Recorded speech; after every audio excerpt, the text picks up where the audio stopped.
মহিলাদের ঋতুকালীন সময়ে শবে বরাতের রাতে কি ধরনের দোয়া দুরূদ শরীফ পড়া যাবে, বরাত পালন করা যায় কিনা, কোনো আত্মীয় যদি জুলুমকারী হয় তার সাথে সম্পর্ক রাখা যাবে কিনা, এদের চুল বাঁধা অবস্থায় মাথা মাসার নিয়ম কি, শাবান মাসে রোজার ফজিলত কি, আমাদের সিজদারত অবস্থায় দোয়া করা যাবে কি না, শয়তান যখন আমাদের মনে কুমন্ত্রণা দেয় এ ধোঁকা থেকে বাঁচার উপায় কি, শবরাতে কোনো আমল আছে কিনা, ঋণ থেকে বাঁচার কোনো আমল আছে কি না, বরাত পালন করা যায় কিনা, হাদিসের নামে জালিয়াতি এই আইডি থেকে করেছেন।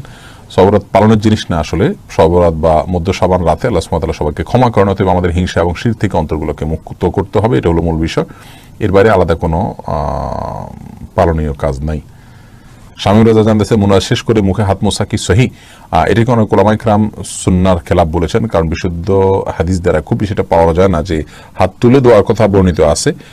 ইদা সাল্লাল্লাহু ফাসআলহু বিআকুফিকুম, যখন আল্লাহর কাছে চাইবা হাতের তালু দিয়ে চাইবা, কিন্তু এরপর মুখে মোছা আর বিষয়টিকে অনেক ওলামা ইকরাম অস্বীকার করেছেন। তবে অনেকগুলো বর্ণনা দ্বারা মুখের মোছার বিষয়টিও পাওয়া যায়। তবে আমার কাছে ব্যক্তিগতভাবে উভয় মতের দলিলগুলোকে গবেষণা করলে দেখা যায় মুখে না মুছে সরাসরি ছেড়ে দেওয়ার হাদিসগুলোকে বেশি শক্তিশালী মনে হয়, কিন্তু মুখে মোছার সপক্ষেও দলিল রয়েছে। মিরাজ হোসেন সাব্বির জানতেছেন আকিকা দেওয়ার সময় যেই নামে দেওয়া হয় ইসলামী শরিয়া অনুযায়ী ওই নামটা যদি উত্তম না হয় তাহলে পরবর্তীতে এই নামটি পরিবর্তন করতে চাইলে আবার কি আকিকা দেওয়ার দরকার নেই, এমনি পরিবর্তন করে নিলেই হবে। এমডি আকরামুল হাসান মাসুম, কোনো আত্মীয় যদি জুলুমকারী হয় তার সাথে সম্পর্ক রাখা যাবে কিনা, আপনি যদি তার জুলুমকে সহ্য করে সম্পর্ক রাখতে পারেন আল্লাহ তাআলার কাছে আপনি উত্তম বিনিময় পাবেন, আর যদি সম্পর্ক রাখতে গেলে আরো বেশি ক্ষতিগ্রস্ত হন তাহলে সম্পর্ক রাখবেন না, আপনি এই জন্য আল্লাহর কাছে গুনাহগার হবেন না। আসমা ইতি জানতেছেন মেয়েদের চুল বাঁধা অবস্থায় মাথা মাসার নিয়ম কি, চুল বাঁধা অবস্থায় মাথা মাসের নিয়ম বলতে আপনি বাঁধা যদি বলেন যে খোপা করতে হবে, খোপা করা অবস্থায় তাহলে তার উপর দিয়ে করলেই হবে। আতিকুর রহমান বেলাল জানতে চেয়েছেন নামাজের নিয়ত কি পড়তে হবে নাকি নিয়ত করলেই হবে, নামাজের নিয়ত কি পড়তে হবে, নামাজের নিয়ত মুখে পড়তে হবে না, অন্তর নিয়ত থাকলেই চলবে ইনশাআল্লাহ। কবির এখন জানতে চেয়েছেন কাজা নামাজে একামত লাগে কি না, যদি দলবদ্ধভাবে আপনারা কাজা করে থাকেন তাহলে একামত দিবেন, যেভাবে রাসূল আকরাম সাল্লাল্লাহু আলাইহি ওয়াসাল্লাম জীবনে একবার কাজা হয়েছিল, ফজর নামাজ জামাতের সাথে সবারই কাজা হয়েছিল, তখন তিনি একামত দিয়ে করেছিলেন, আর একাকি করলে একামত দেওয়ার দরকার নেই। তাসলিমা জান্নাত তানজু জানতে চেয়েছেন আইয়ামে বীজের দিনগুলোতে কি ফরজ ভাঙতি রোজা রাখা যাবে, কিন্তু আইয়ামে বীজের রোজা রাখা সওয়াব পেলেন না, সেক্ষেত্রে কামরুজ্জামান রাজু জানতে চেয়েছেন শাবান মাসে রোজার ফজিলত কি, শাবান মাসে রোজার ফজিলত অনেক, নবী সাল্লাল্লাহু আলাইহি ওয়াসাল্লাম নিজে মাসে বেশি রোজা রাখতেন, রমজান রোজার জন্য রিহার্সেল হয়, এই মাসে বান্দার আমল আল্লাহ তাআলার কাছে পেশ করা হয়, এসব কারণে এই মাসে রোজা রাখা উত্তম এবং সওয়াবের কাজ। ফজলুল হক জানতে চেয়েছেন নামাজে সিজদারত অবস্থায় দোয়া করা যাবে কি না, সিজদারত অবস্থায় দোয়া করা যাবে শুধু তা নয়, বরং সিজদারত অবস্থায় দোয়া করার জন্য আমাদেরকে নবী সাল্লাল্লাহু আলাইহি ওয়াসাল্লাম নির্দেশ করেছেন, এবং সিজদারত অবস্থায় দোয়ার জন্য এটা মুখ্যম সময়। নবী সাল্লাল্লাহু আলাইহি ওয়াসাল্লাম বলেছেন আকরাবু মা ইয়াকুনু আল-আবদু মির রাব্বিহি ওয়া সাজিদ, বান্দা সবচেয়ে আল্লাহর নিকটবর্তী চলে যায় যখন সেই সিজদায় যায়, ফা আকসিরু আদ-দুআ, অতএব তোমরা এই সিজদায় গিয়ে বেশি বেশি দোয়া করো। এটা নবী আলাইহিস সালাতু ওয়াস সালামের নির্দেশনা, যার কারণে এটা আমরা বেশি বেশি আল্লাহর কাছে দোয়া করতে পারি এবং দোয়া করাটাই হবে ভালো এবং বেটার। লাকি আক্তার জানতেছেন গন্ধযুক্ত লোশন বা স্নো ব্যবহার করা যাবে কিনা, ব্যবহার করা যাবে কিনা, হ্যাঁ করা যাবে, কোনো অসুবিধা নেই, তবে এটা করে বাহিরে যাবেন না মেয়েরা। শাহনাজ নাজনীন জানতে চেয়েছেন সন্তানের সুস্থতার জন্য কোনো দোয়া আছে কি না, দয়া করে বলবেন। সুস্থতার জন্য সন্তানের জন্য বিশেষ করে কোনো দোয়া নাই, আপনি আল্লাহ সুবহানাহু ওয়া তাআলার কাছে মা হিসেবে বাবা হিসাবে সাধারণভাবে দোয়া করবেন, তার সুস্থতার জন্য আল্লাহ তাআলা কবুল করবেন ইনশাআল্লাহ। জান্নাতি পাখি আইডি থেকে প্রশ্ন করেছেন শয়তান যখন আমাদের মনে কুমন্ত্রণা দেয় এ ধোঁকা থেকে বাঁচার উপায় কি, শয়তান আপনার মনে যদি কুমন্ত্রণা দেয় তাহলে সেক্ষেত্রে বাঁচার জন্য একটা দোয়া পড়বেন, আল্লাহুম্মা জাআল ওয়াসাওয়িসা কলবি খাশিয়াতাক, আল্লাহুম্মা জাআল ওয়াসাওয়িসা কলবি খাশিয়াতাক, যার অর্থ হলো আল্লাহ আমার অন্তরের যত কুমন্ত্রণা আছে এগুলোকে আপনার ভয় দিয়ে আপনি পরিবর্তন করে দিন, এই দোয়াটা পড়বেন। আর সেই সাথে বাম দিক থেকে যদি শয়তান কুমন্ত্রণা দেয় তাহলে বাম দিক থেকে 3 বার থুতু ফেলবেন, আউযু বিল্লাহি মিনাশ শাইতানির রাজিম পড়বেন, এটাও শয়তান কুমন্ত্রণা থেকে বাঁচার জন্য পরীক্ষিত আমল এবং হাদিস দ্বারা নির্দেশিত। রোমান আহমেদ জানতে চেয়েছেন সবরাতে কোনো আমল আছে কিনা, সবরাতে কোনো বিশেষ আমল নাই, শুধুমাত্র হিংসা থেকে নিজেকে পাক রাখবেন, শিরিক থেকে পাক রাখবেন। ফারিয়া ইসলাম চাইতে জানতে চেয়েছেন স্বামীকে খুশি করার জন্য কপালে টিপ পরা যাবে কিনা, কপালে টিপ পরলে তার কাছে সুন্দর লাগে, বাসায় আপনি পড়লেন সেটার জন্য করতে পারবেন, অসুবিধা নেই। এমনি শরীফ জানতে চেয়েছেন তাহাজ্জুদ নামাজ আদায় করার সময় জোরে তেলাওয়াত করা যাবে কি না, তাহাজ্জুদের নামাজ আদায় করার সময় জোরে তেলাওয়াত করা যাবে। রাতের বেলা কোনো অসুবিধা নেই। এমডি আতিকুর রহমান জানতেছেন কোন কোন দিন রোজা রাখা যায়? যে কোনো দিন রোজা রাখা যায়, বিশেষ করে শাবান মাসটা পুরো মাসের প্রথম অংশ, প্রথম অর্ধ পুরোটাই যে কোনো দিন আপনি রোজা রাখতে পারেন।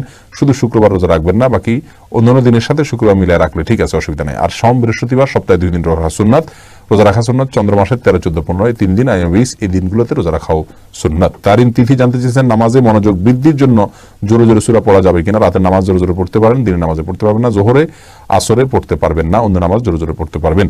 হাসান এমনকি একাকি হলে জোরে জোরে পড়তে পারেন। হাসান মনে জানতেছেন নখের মধ্যে ময়লা থাকলে কি নামাজ হবে? সাধারণ ময়লা থাকলে নামাজ হবে, কিন্তু এটা মুসলমানের চরিত্র নয়। ময়লা পরিষ্কার করাই হলো মুসলমানের জন্য উচিত এবং কর্তব্য। এমনি রিয়াজ জানতেছেন 14 শাবানে কি আমল আছে? কোনো আমল নাই ভাই। আপনি আল্লাহর কাছে সাধারণ ক্ষমা পাওয়ার জন্য নিজেকে শিরক থেকে মুক্ত রাখবেন, হিংসা থেকে অন্তরকে পরিচ্ছন্ন করবেন, কারোর প্রতি হিংসা রাখবেন না, আল্লাহ তাআলা সাধারণ ক্ষমা করবেন।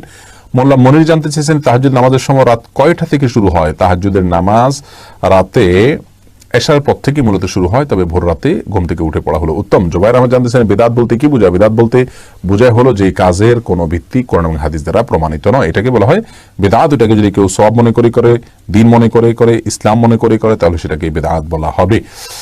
আবুল খায়ের জানতে চেয়েছেন কুকুর পালন করা যাবে কিনা, আর কুকুর কি নাপাক? কুকুর গায়ে লাগলে নামাজ হবে কিনা?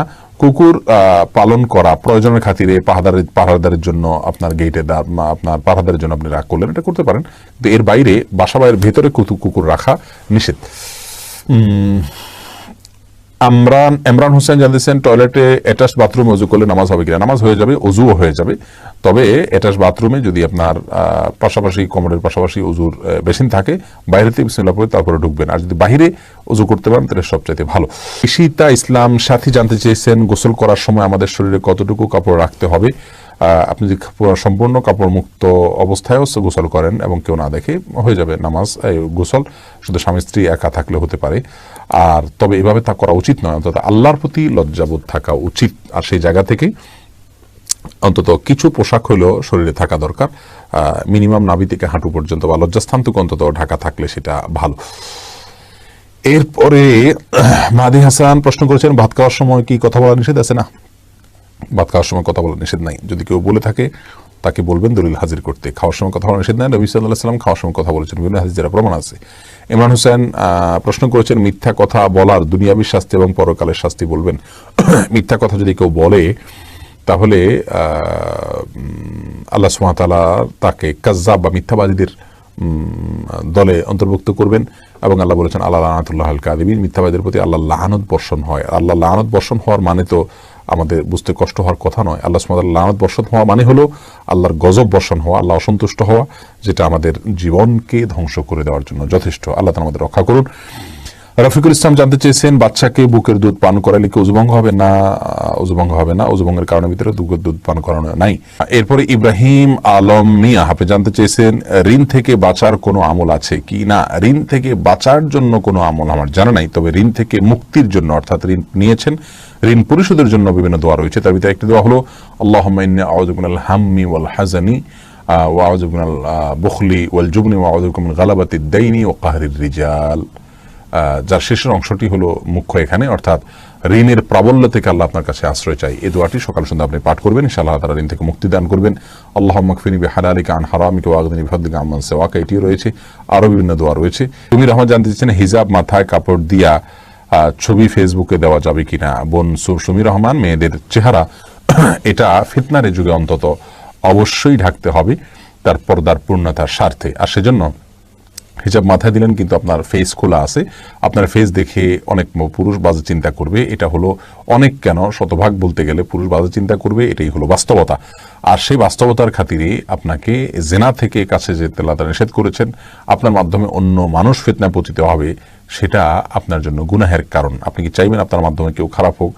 বিধায় সেই স্বার্থে আপনাকে এ ধরনের ছবি পোস্ট করা থেকে বিরত থাকতে হবে। আপনার ছবিকে কেটে ছেটে এডিট করে না জানি কত জায়গায় কতজন সেট করবে, সে আশঙ্কা তো রয়েছেই।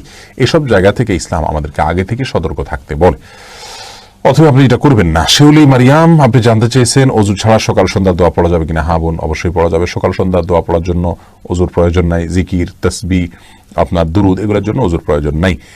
সানিয়া লিজা আপনি প্রশ্ন করেছেন মহিলাদের ঋতুকালীন সময়ে শবে বরাতের রাতে কি ধরনের দোয়া দুরুদ শরীফ পড়া যাবে? বোন সানিয়া লিজা, শবে বরাতের রাতে বিশেষভাবে ইবাদতবন্দি করা কোনো আবশ্যক কোনো বিষয় নয়। আপনি অন্য 10টি রাতের মতো এই রাতেও তাহাজ্জুদ পড়া, আল্লাহ সুবহানাহু ওয়া তাআলার কাছে ইস্তেগফার করা, ভোর রাতে ওঠার চেষ্টা করবেন। আর মাসিক অবস্থায় তাহাজ্জুদ যেহেতু আপনি পড়তে পারবেন না, আল্লাহর কাছে ক্ষমা চাইবেন, দুরূদ পড়বেন, ইস্তেগফার করবেন, এটা করতে পারেন, কোনো অসুবিধা নেই। শবে বরাতের রাতে আল্লাহ সুবহানাহু ওয়া তাআলা, শবে বরাতে আল্লাহ সুবহানাহু ওয়া তাআলা হিংসুক এবং মুশরিক ছাড়া যে কোনো মানুষকে মাফ করেন বলে একটা হাদিস বর্ণিত হয়েছে। হাদিসকে অনেক মুহাদ্দিসরা হাসান বলেছেন।